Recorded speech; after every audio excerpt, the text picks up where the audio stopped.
It turns out that our brains are wired to resist anything that feels like scarcity, especially if it's self imposed. This is called a loss aversion bias, and we all have it. We fear losing things more than we value gaining things. That's why when you tell yourself, I can't afford to eat out, your brain starts to resist you and it sabotages you. Suddenly, all you can think about is carry out. All you can think about is getting appetizers when you go out to eat or an expensive drink.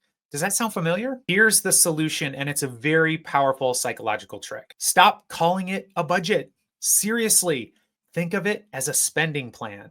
A budget feels like restriction. It feels like a diet. It feels like deprivation. And when you go on a diet, if you've had this experience, you start to crave salty, sugary, fatty food. That's all you can think about. Not only that, your metabolism slows down. Your entire body starts to rebel against this whole concept of starving yourself. And the same thing happens when we think about it in terms of budgeting. But a spending plan is very different. It feels entirely different than a budget where you set about cutting out all the fun in your life. How miserable.